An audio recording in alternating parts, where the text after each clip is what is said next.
Nebiyyina Muhammed ve ala alihi ve sahbihi ecmaîn. Alemlerin Rabbi olan Allah'a hamdolsun. Onun sonuncu peygamberi Muhammed sallallahu aleyhi ve selleme, onun ailesine, sahabelerine ve kıyamet gününe kadar onun ardınca güzel şekilde gidenlere Allah'ın salamı olsun.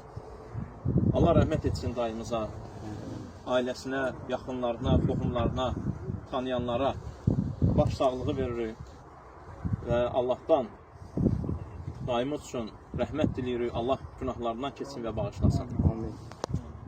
Sünnənin müdafiəçisi olan ümmətin böyük alimləri deyirlər ki, insan öldüyü zaman qəbirdə onu bastırdıqda, qəbrə qoyduqdan sonra orada çox da böyük söhbətlər etməyə, moizələr deməyə, dərslər verməyə ehtiyac yoxdur.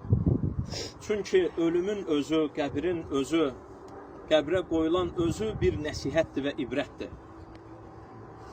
Bütün sözləri cəm etsən, bu nəsihət qədər kimsəyə ibrət verə bilmərsən, tövsiyə edə bilmərsən. Haqqı dəqiqliyi ilə və tam bir şəkildə bu şəkildə çatdıra bilmərsən.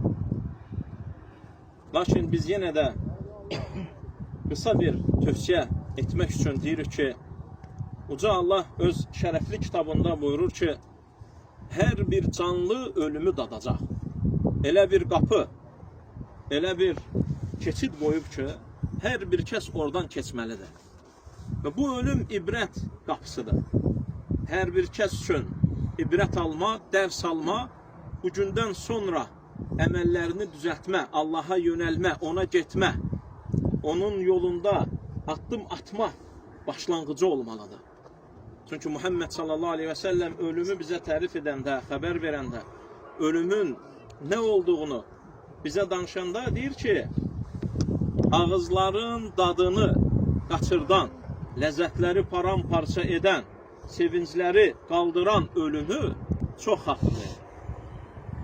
Ölüm elə bir haldır ki, təkəbbürlülərin belini qırar, zənginlərin ağız dadını qaçırdar, güclülərin dizini yerə vurar, başını döşəyə, yatağa salar, torpağın altına qoyar. Bu haldan bizim üçün ibrət alacağımız bir şey var. O da nədir? Gəliş də insan ola bilər, bilməsin. Lakin yaşadıqda, ibrətlər alındıqda, dərslər verildikdə, meçidlərdə əzanlar ucaldıqda, namazlara gəl, tək Allaha ibadət et deyildikdə, insan ağıl sahibi olduqdan sonra, yetkinlik yaşına çatandan sonra, cavanlıq dövründə, yaşlılıq dövründə, ahıllıq vaxtında isə ağıllı bir insan olur. Başa düşür. Onun üçün insan bilir ki, bu dünya əbədi qalmaq üçün gəlinməyib. Gedişi var. Bu qapıdır, keçiddir. Burada olanların hesabını vermək üçün aləmlərin Rəbbi olan Allahın qarşısında durmağa gedişdir. Bura qədər nə olubsa olub. Bundan sonra hər bir çiyində gedən, çiyində getdiyi zaman yalvarışı budur. Ey Rəbbim geri qaytar. Salihlər də bu duanı edər, yalvarar və salih olmayanlar da. Çünki salihlər nə qədər az əməl etdiklərini bilərlər, digərləri isə heç əməl etmədikləri üçün öz yaradanlarının qarşısında cavab verəcəklərini bildikləri üçün getmək istəməzlər. Lakin bu elə bir yerdir ki, istəsən də, istəməsən də, istər cavanlar olsun, istər qocalar, istər zənginlər, istər fəxirlər, istər qadınlar, istər oğlanlar, kişilər, istər qızlar, istər oğlanlar, hər biri bu yerə qoyulacaq. Çünki ölümün yaşı olmaz.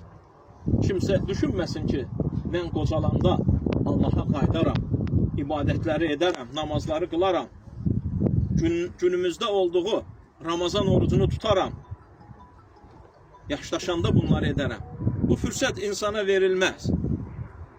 Hər bir, çünki bu sənin yaradılışın deyil ki, sən yaratmamsan ki, həyatın ölçüsünü də sən biləsən. Onun üçün son olaraq tövsiyəm budur ki, vallahi, səssiz nəsihətdən ibrət alın. Danışmayan kəslərdən ibrət alın. Ətrafa baxın. Hər bir kəsin qəbrinin üstündə ayrı-ayrı yaşlar yazılıb. Gözəli var, çirkini var, yaşlısı var, cavanı var. Tək, sözsüz, bir kəlməsiz nəsihət edən, bax budur. Hər bir kəs səssiz nəsihətə qulaq asıb, səsli nəsihət almalıdır. Allah günahlarından keçsin və bağışlasın. Bizi də Allaha doğru şəkildə gedənlərdən etsin. Allahın əmrlərini yerinə yetirib qadağalanlarından uzaq duranlardan etsin. Və sallallahu alə nəbiyyinə Muhammed və alə alihi və sahbihi və səlləm. Allahın Rasulü Muhammedə, onun ailəsinə və bütün sahabələrinə Allahın salamı olsun. Sallallahu alə nəbiyyinə Muhammed və alə alihi və səlləm.